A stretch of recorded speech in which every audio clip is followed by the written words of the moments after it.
Hello everybody, and welcome to my first video. That's being recorded off of a very, very shitty camera. I am a gun guy, and I enjoy guns. I enjoy the shooting sport. I always have, ever since I was a little kid. Maybe that's just a side effect of being raised by somebody that was in the military, okay? My dad was in the military. I was not in the military. Never have joined the military, but I grew up reading a lot of, literature, things like that, watching videos, and most importantly, actually buying guns. As you do, once you have the resources and it's something that you really enjoy. So, I bought an AK-47. Now, at the time I wasn't making that much money, so I had to save up some money. And I definitely couldn't buy something that was in the United States that, well, I mean, I could only buy stuff from the United States, but I couldn't necessarily spend $800 or $700 or even $600. Now, $600 was kind of my ceiling at the time, and at that point already, I remember guns being around like $400. I remember when going to gun shows with my dad when I was younger and seeing Vossers, not Npaps, this is an Npap, which we're going to get into because this was about $560.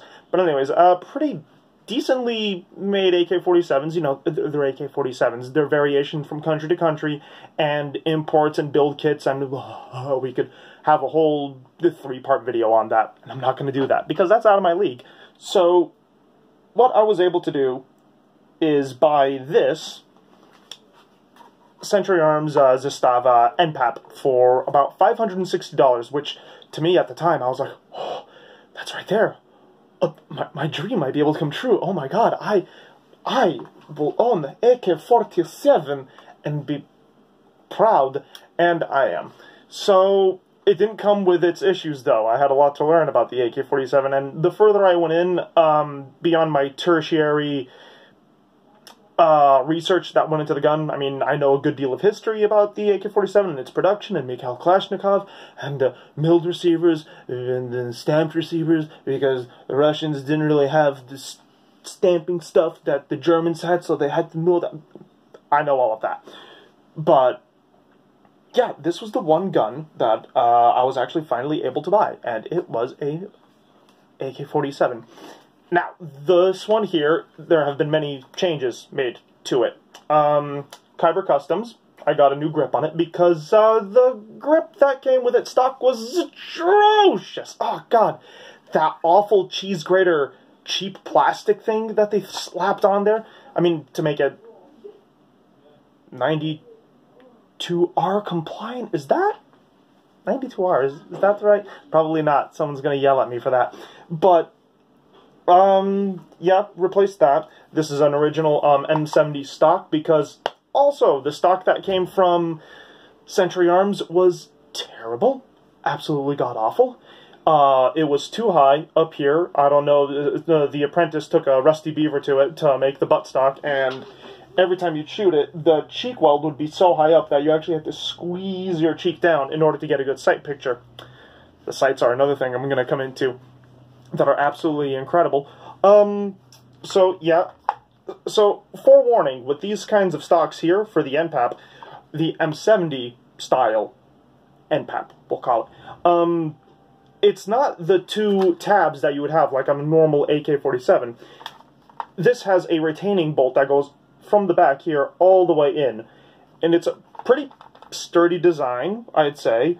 You can get adapters that go onto the back, don't mind the heating system, that go onto the back, and you can actually buy things aftermarket that include folding stocks and telescoping stocks, all that jazz. And running out of breath. So, also, if you're going to buy one of these, I bought this, I think maybe off of Apex Gun Parts. Not cheap. Not cheap. This is old Yugo wood here. $50, I want to say, something like that. And also, didn't come with a butt plate either. The butt plate for an original Yugo M70 buttstock is, oh, wow, I could not find it anywhere. Anywhere. No surplus, no nothing, and to the best of my knowledge, what I was able to infer was the fact that the Yugoslavian army made rubber buttstocks, so they would, as rubber does, it's cheap rubber, it degrades, it cracks over time, and it just wears away or isn't really worth selling because of the condition it's usually found in. I've even, like, tantalized the idea of running to a machine shop. I do sheet metal fabrication, welding as a job, so I could easily, you know, fabricable something together and slap it on the back there. But I ended up going up to this website here called Ronin's Grips, and I think they actually do make these in-house. Weird feature about these, though, it smells like cheap chocolate. Like, very weird cheap chocolate. Like, it's wild. I could just, all day, just, and wonder what this is. So, there's that. And you can tell that it's a Yugo pattern rifle because it has the 3 slots instead of the 2. Yugos just, I don't know, look at their cars. And, apart from that, this gun, no issues. Aesthetically, there are some issues with this gun. When I first got it, and the buttstock that it came with, it was slanted, right here. It wasn't uniform, it wasn't straight, which kind of annoyed me. It was just crooked enough to bother me, which is the worst kind of annoying OCD thing you can imbibe on a person. But this one, the original M70 stock, cleared that issue, no problem. Also, they don't send you the bolt screw that goes in there, because on the Century Arms buttstocks, they have a shorter bolt, because they get a bigger drill it into the back here about halfway on the Century Arms stocks, and they drill about there, so the bolt's only about that long. But with the original ones, it's a bolt that goes all the way from the back here, all the way to the top. Now, I didn't feel like spending $30 for a rod that's just tapped on one end and has a hex bolt on the other side. Well, I mean, a nut with the 6 sides. You get it. And, so, you can go to Home Depot and you can get a tap set. Actually, no, Home Depot doesn't have anything for tapping, actually. They barely have anything like that. Maybe it's just the one in the town I live that has absolutely nothing. But if you go to Hamshaw or Ace Hardware, you can find all the taps, metric, whatever. I ended up making myself a bolt that would fit in here, and it did work. But I wanted things to be a little bit more authentico, as they would say, and I did end up buying the original thing. It was $11, but still, it was around the same price as me going around buying the equipment that I needed. Actually, here, right there. This, right there. That's what I used to thread the rod.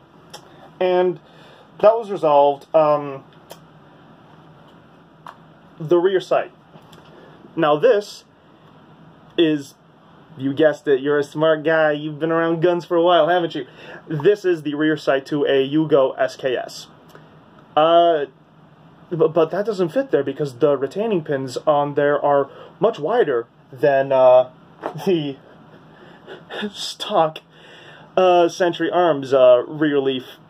And you can probably even see right there in the video, it's almost imperceptible that the 2 notches up there, where it would slide in and go into the holes, they're offset.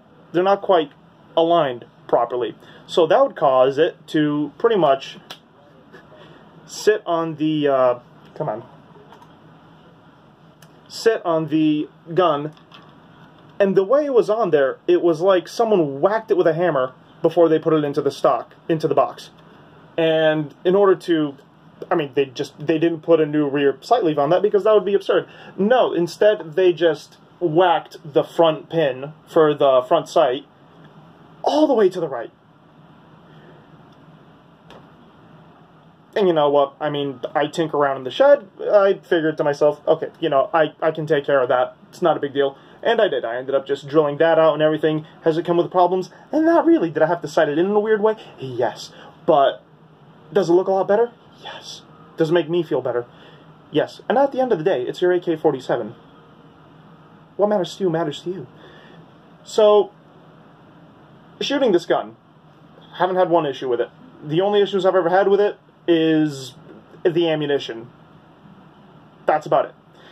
And, yeah, well, you know, hey, go figure, asshole, it's an AK. Shouldn't have that issue.